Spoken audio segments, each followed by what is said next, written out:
The day my homeowners association fined me $250 for installing a grab bar. I honestly thought it was just another ridiculous HOA story I'd end up laughing about someday.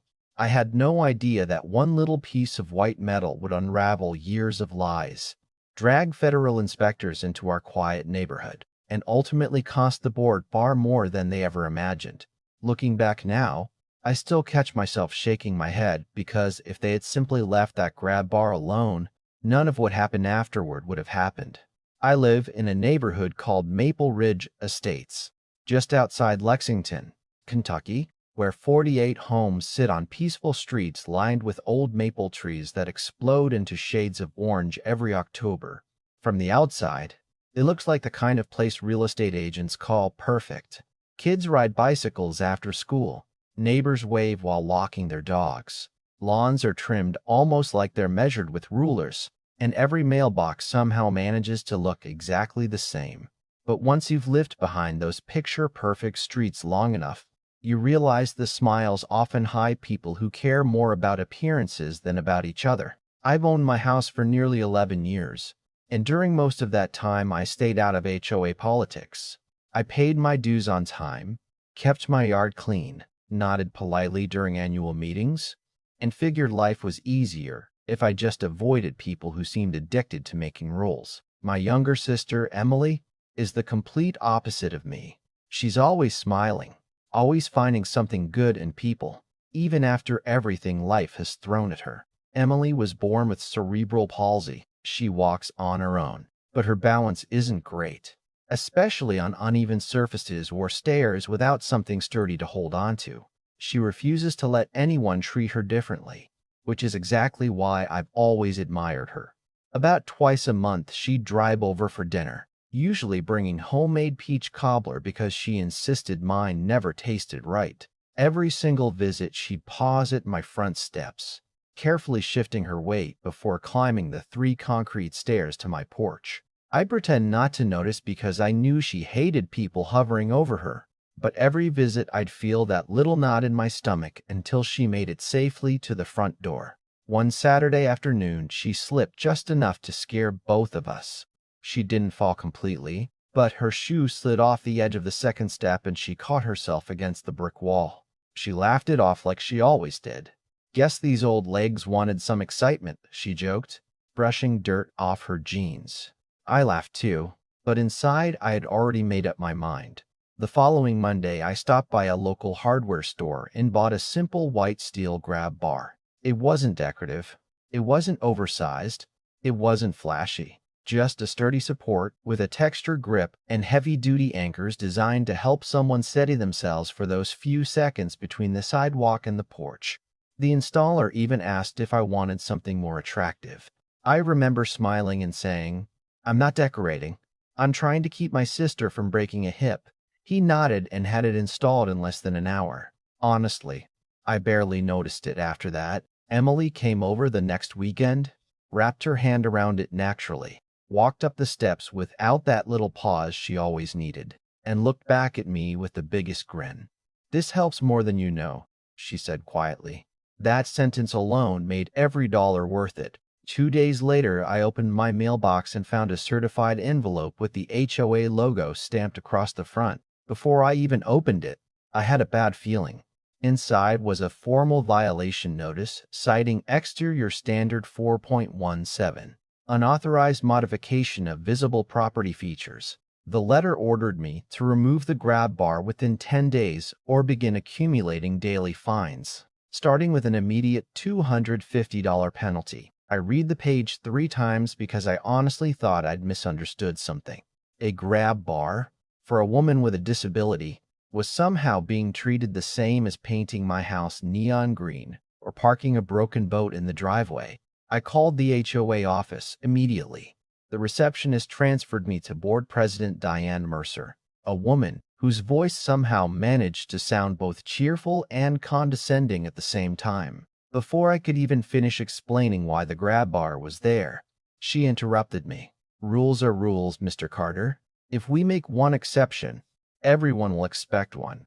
I took a slow breath and answered, "So you're telling me my sister's safety is less important than neighborhood aesthetics?" She didn't hesitate.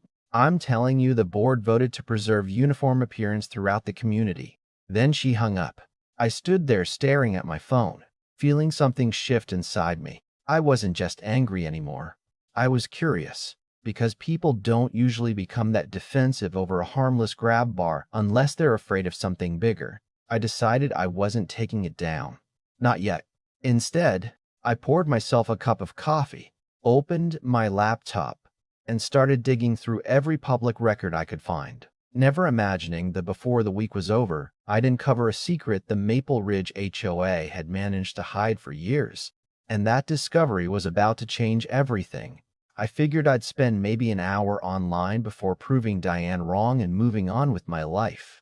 Instead, that coffee turned into an all-night search that completely changed the way I looked at my neighborhood. The county kept decades of property records, permit applications, planning documents, and accessibility filings online. And once I started following one document to another, I noticed something strange. Maple Ridge had once been listed as a partially exempt community under an older accessibility agreement that had been approved years before most of the current homeowners even moved in. That wasn't unusual by itself. Older developments sometimes received limited exemptions because of when they were built, but those exemptions came with conditions, and one condition kept appearing over and over again in archived paperwork. The neighborhood was required to preserve several accessibility features that had existed since the original development. One of them caught my attention immediately: a concrete wheelchair access ramp connecting the clubhouse parking area to the community gathering space. I frowned because I'd walked past that clubhouse hundreds of times and had never seen any ramp. The records included inspection photos from nearly 20 years earlier. There it was, plain as day: bright safety rails, a gentle ADA-compliant slope, reinforced concrete, professionally constructed. In newer satellite images, though, the ramp was gone. The space had become a decorative flower garden with stacked stone edging and expensive landscaping. That didn't happen by accident. Curious turned into suspicious, and suspicious turned into determined. The next morning, I drove over to the county planning office. Most people think government buildings are cold and unfriendly, but the clerk behind the records desk was probably in her late 60s, cheerful, wearing reading glasses on a chain around her neck. Her name tag read Linda. I explained I was trying to understand why my HOA claimed to care so much about exterior appearance, while public records showed required accessibility structures disappearing. She raised one eyebrow before quietly asking, "What's your neighborhood?" When I told her, she disappeared into the archive room for nearly 15 minutes. When she returned, she laid an old project file on the counter and tapped one page with her finger. "You didn't get this from me," she whispered. Inside was a maintenance report from 8 years earlier. It described the removal of the wheelchair ramp as a landscaping improvement authorized by then board member Diane Mercer, the same Diane who had just fined me over my sister's grab bar. There was one enormous problem. The authorization section where county approval should have appeared was completely blank. No permit, no engineering review, no accessibility replacement plan, nothing. My stomach tightened. "So they just tore it out?" I asked. Linda nodded slowly. "Looks that way." If that's what happened, somebody made a very expensive mistake. On my drive home, I couldn't stop thinking about Emily. Diane had practically lectured me about following the rules while apparently ignoring rules that actually protected people with disabilities. That wasn't hypocrisy anymore. That was something much worse. That evening, Emily came by for dinner. She noticed the stack of printed documents covering my dining room table and laughed. "Please tell me you haven't declared war on the HOA." I smiled. Not intentionally. She picked up one of the inspection reports and skimmed it before looking back at me. "You're serious?" I told her everything I'd found. She grew unusually quiet. Emily rarely got angry. Years of dealing with inaccessible buildings, awkward stairs, and people making assumptions had taught her incredible patience. But after a long silence, she finally said, "You know what bothers me the most? It isn't the fine. It's that someone decided flowers mattered more than whether a person in a wheelchair could enter the clubhouse." That sentence stayed with me. It wasn't about my front steps anymore. It wasn't even about Emily. It was about every resident who had quietly accepted the idea that appearance always came before people. The next morning, I called the regional office of the Department of Housing and Urban Development. I expected voicemail or endless transfers, but after 20 minutes, I found myself speaking with the compliance specialist named Marcus Hill. I explained that I wasn't trying to file some personal revenge complaint. I simply wanted to know whether removing federally required accessibility infrastructure without approval could affect an HOA's exemption status. Marcus listened without interrupting. Every so often, I'd hear him typing notes into his computer. When I finished, there was a long pause. Finally, he asked one question. "Do you have documentation?" I looked down at the stack beside me. County records, archived inspection photos, maintenance reports, and the violation notice they issued over my grab bar. Another pause. Then Marcus spoke in a voice so calm it almost made me nervous. "Mr. Carter, if the documents support what you're describing, you've identified a potential compliance failure that extends beyond your property. I'd like you to email everything today." I sent every file within 30 minutes. By late afternoon, he confirmed receipt and thanked me for organizing the documents so clearly. Before ending the call, he added one sentence I'll never forget. "Please don't alter or remove your grab bar until this review is complete." 3 days later, 2 unmarked SUVs rolled slowly into Maple Ridge. They weren't flashy government vehicles with giant logos, just ordinary white SUVs carrying people dressed in polos and khakis carrying measuring wheels, clipboards, laser levels, and cameras. Most neighbors assumed they were contractors. I knew better the moment I recognized Marcus stepping out of the passenger seat. Word spread fast. Curtains moved. Garage doors opened.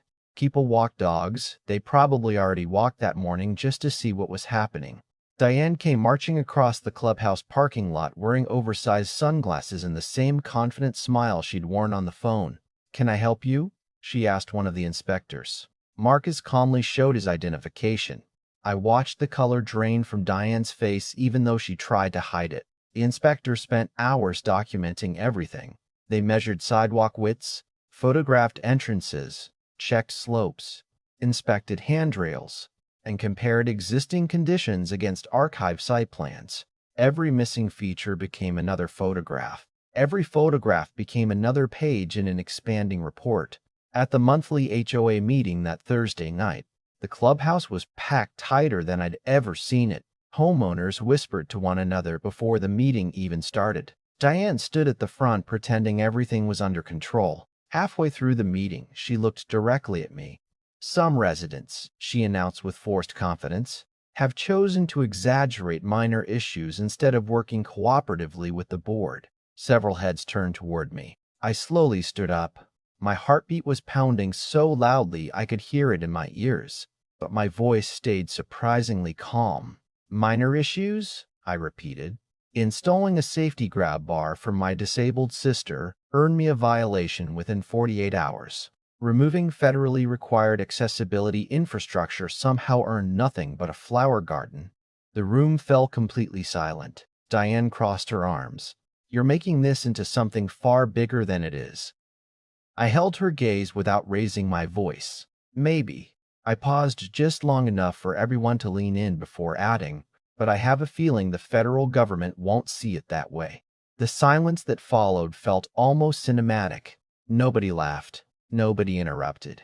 Even the people who usually defended the board suddenly looked unsure. Diane's confident smile disappeared for the first time since I'd known her.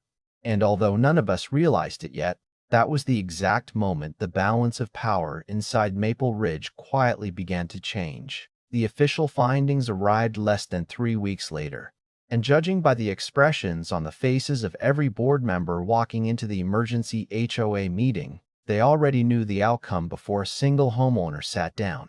Thick binders rested on the conference table, every one of them covered with colored tabs marking violations, missing documentation, inspection photos, engineering notes, and compliance orders. Diane Mercer looked nothing like the woman who had dismissed me over the phone a month earlier. The confidence was gone.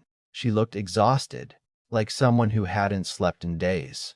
Marcus stood at the front of the room and calmly explained that the investigation had confirmed multiple accessibility deficiencies throughout Maple Ridge, but the most serious findings centered on the unauthorized removal of the original wheelchair access ramp years earlier. Because no replacement had ever been approved and no federal notification had been filed, the neighborhood's exemption was no longer valid. That meant Maple Ridge would immediately be required to meet modern accessibility standards instead of relying on outdated grandfather provisions. You could almost hear people calculating numbers in their heads before Marcus even reached the financial section. 2 new ADA-compliant ramps had to be designed and installed. Sidewalk connections needed to be widened. Mailboxes had to be relocated to accessible heights. Automatic entrance doors would need to be installed at the clubhouse. Parking spaces required redesign. Handrails, slopes, signage, page after page, project after project. The estimated cost exceeded $120,000 before the first contractor even picked up a shovel. Then came the federal civil penalty for removing protected accessibility infrastructure without authorization, $75,000. The room erupted. One homeowner stood up and shouted, "You're telling me we've got to pay all this because someone wanted a prettier flower bed?" Another demanded to know why the board had never disclosed any of this during annual meetings. Diane tried speaking over everyone. "The circumstances are more complicated than they're making them sound." Marcus didn't argue. He simply held up the original maintenance report with Diane's signature authorizing the landscaping project. "Ma'am," he said evenly, "the documents speak for themselves." That was it. No dramatic speech. No courtroom moment. Just one sentence backed by years of paperwork. Sometimes the truth doesn't need to raise its voice. The following week, Diane submitted her resignation, followed within days by 2 other board members who admitted they had trusted decisions they never bothered to verify. A special election was held before the end of the summer, and for the first time since I'd moved into Maple Ridge, residents actually asked difficult questions instead of voting for whoever volunteered first. The new board took a completely different approach. Their first letter to homeowners wasn't another list of violations. It was an apology. They acknowledged the mistakes of previous leadership, promised complete transparency moving forward, and announced that any resident needing reasonable accessibility improvements could submit requests without fear of automatic fines. About a month later, I came home from work to find another envelope in my mailbox bearing the HOA logo. I'll admit, my stomach still tightened out of habit, but this time, inside wasn't another violation notice. It was a handwritten letter signed by every new board member. They apologized specifically for the way my situation had been handled, confirmed that the fine had been permanently dismissed, and even offered to reimburse future accessibility modifications if Emily's needs ever changed. I sat on my front porch reading that letter while the evening sun settled behind the maple trees, and a few minutes later, Emily pulled into the driveway carrying another peach cobbler. She walked up the steps, rested her hand on the same white grab bar that had started this entire chain of events, and smiled without even thinking about it. Watching that simple, effortless movement somehow meant more to me than every apology, every resignation, or every dollar the HOA ended up paying. It reminded me why I'd refused to take the bar down in the first place. This was never about winning an argument. It was about refusing to let convenience, appearances, or someone's ego outweigh another person's dignity. Every now and then, neighbors still stop me while walking their dogs and joke that the most expensive thing ever installed in Maple Ridge wasn't the clubhouse or the decorative fountain. It was one little grab bar. I usually laugh with them because, in a strange way, they're right. But I also tell them the real cost wasn't measured in dollars. It was measured in what happens when people with authority forget that rules are supposed to serve communities, not the other way around. And honestly, I still wonder what would have happened if I'd quietly paid the fine and removed that bar like they expected. Maybe the hidden violations would still be buried. Maybe future residents with disabilities would continue struggling in silence. Or maybe someone else would eventually have been forced to fight the same battle all over again. That's why I'd love to hear what you think. Was the HOA simply enforcing the rules as written, or did they cross a line the moment they valued uniform appearances over basic accessibility and common sense? If you were in my shoes, would you have taken the grab bar down, or would you have pushed back the way I did? Share your thoughts in the comments because stories like this always spark great conversations. And if you enjoyed this one, don't forget to like the video, subscribe to the channel, and share it with someone who's ever dealt with an HOA that forgot who they were supposed to serve.